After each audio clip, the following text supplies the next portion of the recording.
Thank you for joining the First Unitarian Universalist Church of Houston for our weekly online ministers forum. I'm the Reverend D. Scott Cooper, Assistant Minister of Congregational Life, filling in for Dr. Bosson, who's away this week.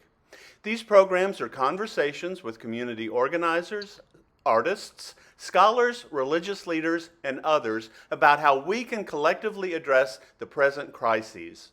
Their purpose is to offer members of our community and all who wish to join us online science-based resources. Today I'm joined by Bob Fleming, leader with TMO, the Metropolitan Organization, and Diona Tang, organizer at TMO, to talk about the recent winter storms in Texas and the energy grid failure that left millions across the state suffering with power and water outages. So, Bob and Diona, thank you for joining us. Thank you. Thank you. I really appreciate you making time to be with me here. Before we hear specifics about the recent storm and its repercussions, I'd like to hear more about each one of you and how TMO gets involved in issues like this one about the energy grid. Well, Scott, I'm Bob Fleming. I'm a longtime member of TMO. I've been a member for over 20 years. I worked at Catholic Charities and later at a workforce development project called Capital Idea, both of which are member agencies of TMO, the Metropolitan Organization.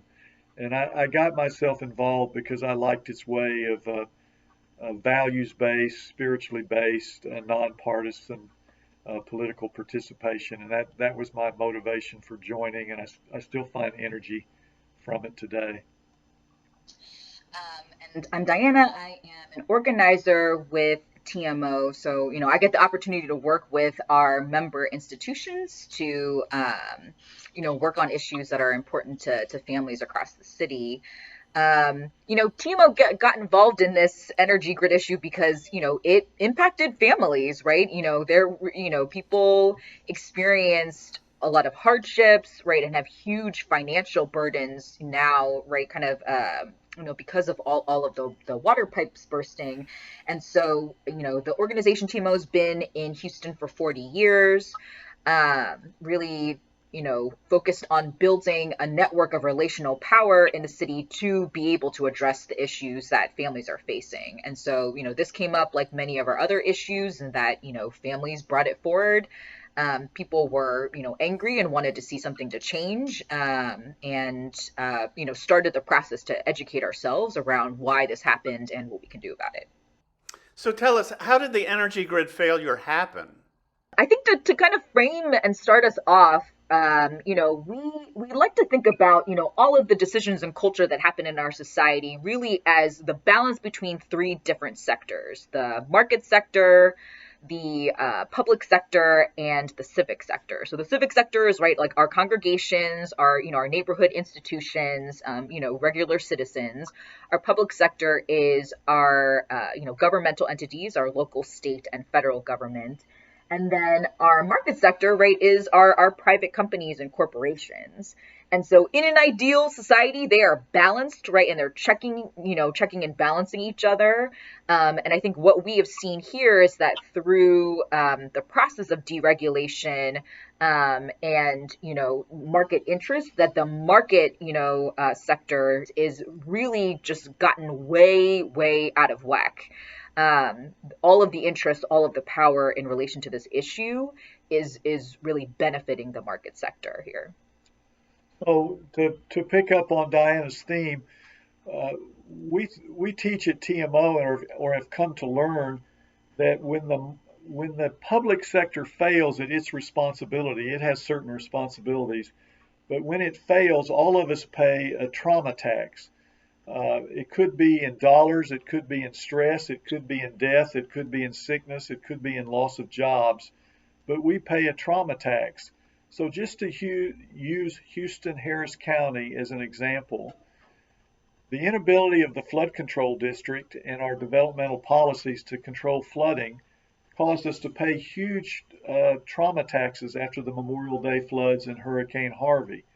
An inability to respond well, I'm not really trying to accuse anybody here, but an inability to respond well to a pandemic imposes a trauma tax on people. In this case, the electric grid is a public responsibility. It was created by the state of Texas with regulatory powers and oversight and good intentions, but it has failed us, and we're paying a trauma tax for that. In some cases, the tax is quite heavy in terms of life and sickness, or in terms of loss of jobs. It's certainly been heavy in terms of home repairs and the cost of that, and it's going to be heavy as we pay surcharges over the next 10 years on our electricity bills uh, to pay for some of the costs of this electricity that we bought at unregulated, very high prices. So there is a tax to be paid when the public sector is overwhelmed and cannot perform its duties. Uh, but in general, I mean, that's in general, but in particular, to answer your question, the best way to understand what happened to us is to say that the Texas energy market is deregulated, completely deregulated, with only pricing as the signal for companies to behave in a certain way. All other grids in the country are regulated grids. They have things like a forward capacity market, which requires that reserves be on hand. It has requirements around contracts, and providers are required to provide proof that they weatherize and maintain their infrastructure. They're required to provide proof that they have reserves on hand when needed in an emergency. And the Texas system was designed to avoid that, under the argument that we would still provide reliability and cheap energy to people. Uh, there have been warnings, particularly in 2011 after a near event.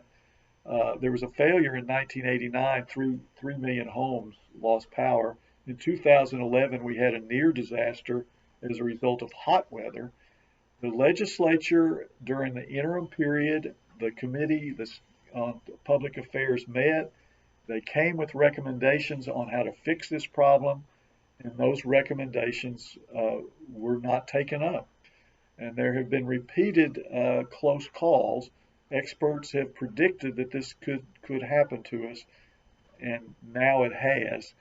So I think to sum up, in the big picture, we've had a failure of our public sector. To get more precise, this was a failure of the deregulated electricity market. I hadn't heard the phrase that you used about the trauma tax. So, given that, it's clear who's suffering from this, from the trauma tax and financially, but who is it that's benefiting from the deregulation? Well, I'll start first. It would be better to talk about who is not benefiting. The system was set up, and the sales point to taxpayers was this system would be both reliable and cheaper than a regulated system.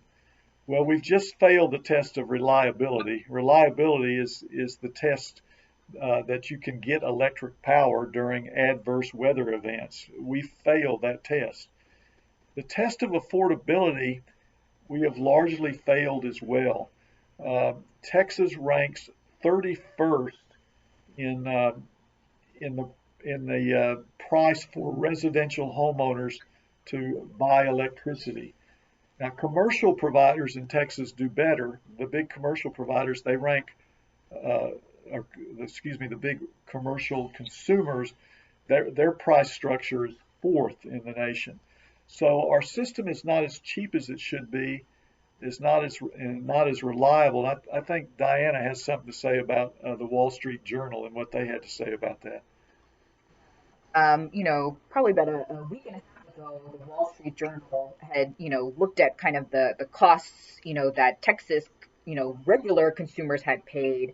And basically they analyzed that since 2004, that Texans have paid $28 billion more than they would have under, the traditional utility structure. So when the deregulation first happened, consumers did see an initial slight dip, but then, what happens with these large companies is essentially a natural monopoly comes to exist. And so, right, that competitive market that we were promised didn't actually occur, didn't happen. And so, especially over the past, 10, 15 years, consumers have been paying much, much more than they would have under, a different energy system. So, Scott, in addition to the trauma tax that we described when the public sector fails, all consumers would do well to ask themselves the $28 billion that we paid collectively in excess charges since 2004, who got that money? Who did it go to? And so there are two questions involved. Where has this excess money gone? And how much trauma tax did I have to pay on top of that? And that is the best way to measure what the magnitude of the failure of the electric grid meant to Texans. Well, it's very clear who's paying the cost for this failure, and I know there's been a lot of finger pointing. So who really is responsible for this energy grid failure? Well, let me take a shot at kind of explaining who the players are. So, ERCOT essentially acts as kind of a middleman, right? Think of them as basically playing a few roles, right? So first of all, they're a board of 16 members that are all energy insiders. And so one of their first duties is that they are an estimator. Right, they're looking ahead, each day, a few days, to figure out how many megawatts are required to service the grid. And then once they set that, they act as auctioneers. So they, receive the bids and bid them out to the different power generators across the state. And then, sometimes we'll revise those estimates if necessary. So they definitely do play a role right in this process. But it is important to recognize that, they are overseen, directly by the Public Utilities Commission. They are, regulating the electric, the telecommunication, the water and sewage utilities, and are appointed directly. The three commissioners and the chair are all appointed by Governor Abbott. And then they, are really regulating and enforcing any of the rules and legislation that is being determined by the Texas legislature. And so ultimately, the buck stops at the governor and the Texas legislature. I think another player in this process is the Railroad Commission, right? These three commissioners are elected, and they are supposed to oversee the oil and gas industry. Yeah, so the accountability is,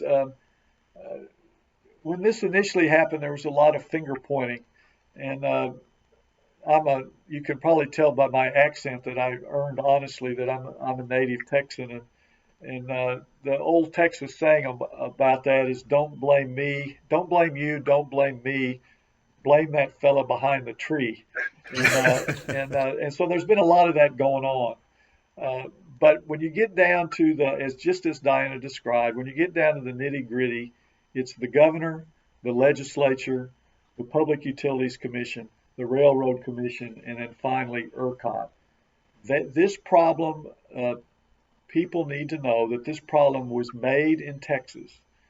This grid was constructed to be free of federal intervention, not part of and for some good reasons, not part of the national grid, and that Texans would provide all the energy to the grid from energy generated in Texas, and the market would be run by Texas regulators and Texas participants for Texans with the promise of reliable and cheap energy. And that failed. So as long as I'm warmed up to the subject, for those of you that are old enough to remember the old comic strip Pogo, we have met the enemy, and he is us. Yes, that's a famous image in my mind is that old Pogo strip. So After all said and done, what are the recommendations to address this issue? What we have heard most publicly, right, is a call to weatherize the grid, right? And that definitively needs to happen. I think the other things, and this, is really through some of the research that the leaders, not only at TMO, but our sister organizations across the state have been researching, talking to energy experts and energy reporters, and kind of put these recommendations together. So one, we want to mandate, that weatherization happens. Second is that we want to mandate a forward capacity market, right? One where there are actually, structures in place to ensure that we have a reserve of energy, just like, states across the country have as well. The three other recommendations we have are about the restructuring, right, of the actual, commissions and boards themselves, and about the cost. So we know that all of this is going to cost money to weatherize the grid, right, to be able to produce, energy and have those in reserves.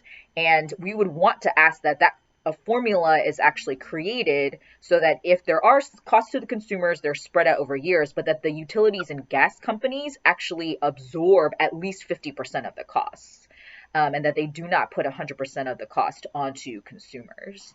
The Public Utilities Commission, ERCOT, and the Railroad Commission, we want to see those boards actually include consumer advocates as opposed to solely, right, energy insiders, just so that allows for that civic voice, in those commissions themselves. And then finally, the Public Utilities Commission over time has really shrunk down their enforcement division. And so they really need to bring that back so that they actually have the capacity and the teeth to be able to, correctly enforce, these new implementation and regulations. I think what will help people to have the energy to see this fight through is if they hold on to their anger about what has happened to us, okay? We, first of all, as a result of these events, we have paid a trauma tax. Second, we know that because of this deregulated market, over the last 15 or so years, we have paid $28 billion in utility costs that we did not need to pay as consumers. We also know that we're going to have to pay going forward. Many of the providers that we have are, because of the high bills, they were forced to buy electricity. The high bills that they bought electricity during the crisis, they're going to put a 10 or so year surcharge on our bills to pay for the last 3 or 4 days. So when you realize that in the first place we paid $28 billion too much, in the second place I had to pay a trauma tax, and in the third place I'm going to have to pay going forward. As citizens, we need to make sure that those costs are not all, the costs for reforming the structure are not all paid by ratepayers and taxpayers. And so that is what we hope will energize people to see this, what will be a long fight and a complex fight through to the end in our favor. Not only those things, but unfortunately, I've read that we won't know for weeks or maybe even months the number of deaths that can be attributed to those 3 days. I mean, every day you see on the news someone who couldn't get the medical attention, couldn't get the oxygen, couldn't get something that they desperately needed because of what was happening. And, besides all the other things, that's just heartbreaking. Yeah, there'll be some COVID blowback too. If, the people that were sheltered in mass numbers, the people that moved in with other families because they had to, it will take a long time to calculate what the trauma tax truly has been for Texans. Yeah, it's horrible. And of course, corporations are going to try and pass along every dollar that they can so it doesn't cut into their profits. So if we don't say anything about that, they'll just do it. So you've given us lots of reasons to take actions. What actual actions can we take? First and foremost, it is to make sure that every single one of our local state legislators, know what the impact has been on families across the state, and feel free to take these recommendations and call them, write them. Um, get this information to their offices. There are 4 key committees that are important because they are the ones who are leading all of these legislative hearings. So some of those started already, and they will continue over the course of the next couple of weeks. In the State House, the 2 committees are the Energy Resources and the State Affairs Committee. And then in the Senate, it is the Business and Commerce and the Jurisprudence Committee. And so, we've outlined here the people that represent in our greater Houston area. So, whether or not you are a constituent there, because they sit on these committees, they should hear from you. And then we definitely encourage people to call their individual representative, where you live, where you worship, where you work as well. And I think the other piece is that, we want to be able to build a base of people, right, that is really able to push this, through political will. And so one of the ways that we do that is through what we call a civic academy. It is a space where we gather a group of people together, teach, similar to what we've taught here today, and then have people internalize that information and then, kind of respond to that call to action. So we, will be kicking that off this week and through the rest of this month to invite people to join us in those civic academies. As a result of the civic academies, we hope to build a constituency of people that are informed, that they know what they're about and what needs to happen, and that who have the appetite then to follow up. We intend to meet with every state legislator, every state senator. We continue to meet with experts to inform us, who are eager to meet with us, and we want to develop enough power that we will be listened to, and that our opinions and our desires will be accounted for as this process goes forward. So we have to educate and we have to build power, and that's what we're going to be trying to do over the next several months, so that as these decisions are taken, we have a seat at the table. I'm full of Texas sayings today, so if you're not at the table, that means you're getting served for dinner. So we want to be at the table. Absolutely, and I know those civic academies are going to be great. And although you've given us a wealth of information just in this half hour, we can get lots more information. And I know our Justice Coordinating Council at our church is looking at doing some, or at least being involved in some around the community. So they're going to be a great thing.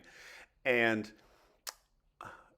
you mentioned contacting our legislators and those people who need to get an earful of what we have to say about this. Remind us how we might get their phone numbers and email addresses and snail mail addresses. You're welcome to visit our website at tmohouston.org.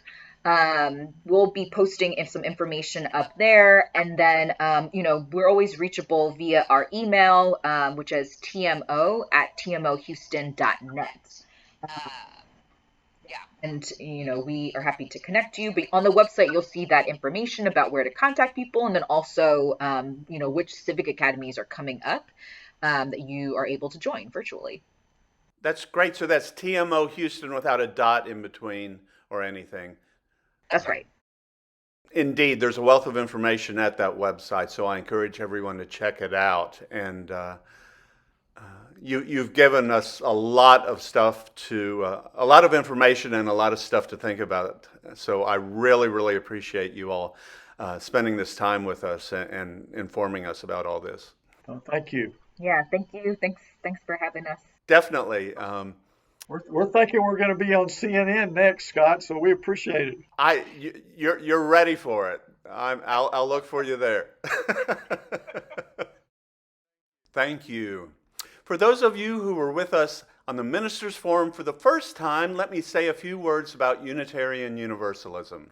We are a religious tradition that celebrates the possibility of goodness within each human heart, the transformative power of love, and the clarifying force of reason.